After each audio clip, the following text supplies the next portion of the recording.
दोस्तों, महाभारत, जब भी हम यह नाम सुनते हैं हमारे मन में बड़े बड़े योद्धाओं की छवि आने लगती है। साथ ही हमारे मन में उनके वो अस्त्र शस्त्र भी आते हैं जिससे उन योद्धाओं ने बड़े बड़े कारनामे किए थे, जैसे युधिष्ठिर का भाला, भीम व दुर्योधन की गदा, कर्ण और अर्जुन का धनुष तथा श्री कृष्ण का सुदर्शन चक्र।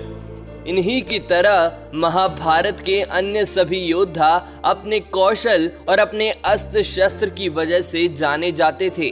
परंतु दोस्तों, क्या आप छोटे पांडव भाइयों नकुल व सहदेव के अस्त्रों शस्त्रों के विषय में जानते हैं? अपने अन्य भाइयों और महाभारत के अन्य योद्धाओं की तरह नकुल सहदेव भी बड़े महारथी थे तथा वे भी अपने विशेष अस्त्रों शस्त्रों के लिए जाने जाते थे। आपको यह बात जानकर हैरानी होगी कि उनके अस्त्र शस्त्र उनके भाइयों से अलग थे। वे धनुष बाण, गदा और भाला नहीं चलाते थे। वे अपने अलग अस्त्रों शस्त्रों के लिए जाने जाते थे। नकुल और सहदेव ने अपनी इन्हीं अस्त्रों शस्त्रों के बल पर महाभारत के अनेकों योद्धाओं को मारा, जिनके बारे में हमें बहुत कम सुनने को मिलता है। तो वो कौन से ऐसे विशेष अस्त्र शस्त्र थे जिनका नकुल सहदेव प्रयोग किया करते थे तथा उन्होंने कौन कौन से योद्धाओं को मारा, आज हम आपको बताएंगे, तो वीडियो को अंत तक जरूर देखिएगा। दोस्तों, जैसे कि हम यह बात जानते हैं कि अन्य सभी पांडवों की तरह नकुल और सहदेव भी देवताओं के अंश थे।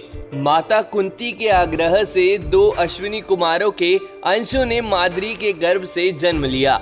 नकुल और सहदेव जुड़वा भाई थे तथा इन्हीं अश्विनी कुमारों के अवतार थे।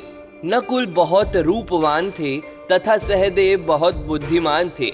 माना जाता है कि सहदेव त्रिकालदर्शी थे तथा उन्होंने भविष्य भी देख लिया था। सहदेव को पता था कि आने वाले समय में क्या होने वाला है और इस बात को श्री कृष्ण भी जानते थे, इसलिए उन्होंने सहदेव को चुप रहने के लिए कहा था। महाभारत के आरंभ से अंत तक सहदेव को सारी बातों का ज्ञान था। उन्होंने कभी भी किसी भी घटना में कोई दखल नहीं दिया और जो भी हो रहा था उसे चुपचाप देखते रहे। वहीं दूसरी ओर नकुल को महाभारत काल का सबसे सुंदर पुरुष माना जाता है।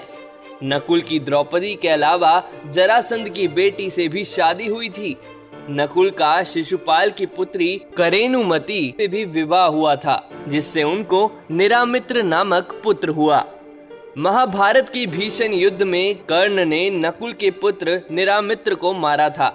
नकुल अश्वपालन और आयुर्वेद चिकित्सक का भी ज्ञान रखते थे, तो वहीं सहदेव गाय और पशुपालन में माहिर थे। दोस्तों, नकुल और सहदेव इन अन्य विशेषताओं के साथ साथ एक बहुत कुशल योद्धा भी थे। दोनों भाई बचपन से चाकू फेंक, तलवारबाजी, घुड़सवारी और अन्य युद्ध कौशल में माहिर थे। तलवार दोनों भाइयों का विशेष हथियार थी तथा सहदेव परशु अस्त्र के इस्तेमाल में निपुण योद्धा थे। दोस्तों, परशु अस्त्र एक छुरे के समान होता है जिसके नीचे लोहे का एक चौकोर मुंह लगा रहता है तथा यह 2 गज लंबा भी होता है।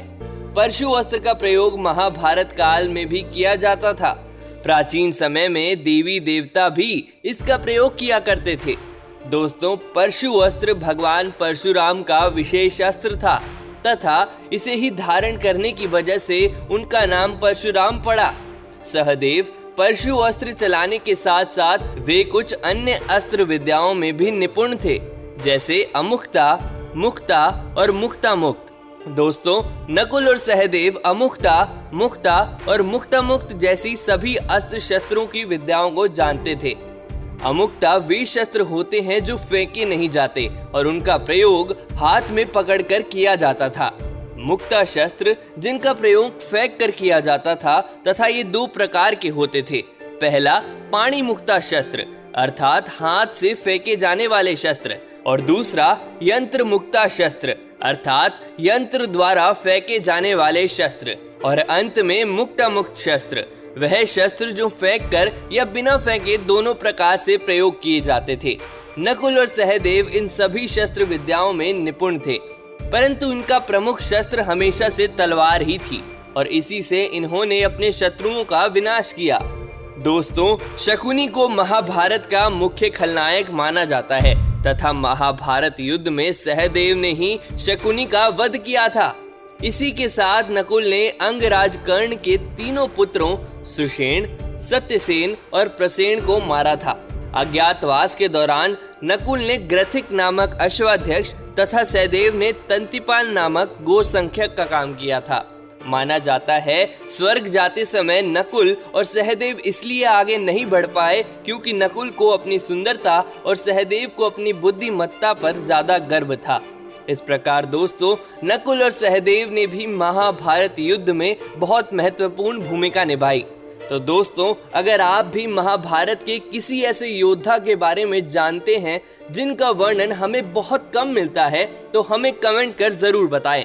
वीडियो को लाइक कर अपने दोस्तों के बीच शेयर करें और अंत में दोस्तों हमारे चैनल को सब्सक्राइब जरूर करें ताकि हम आप तक ऐसे ही वीडियोस पहुंचाते रहें।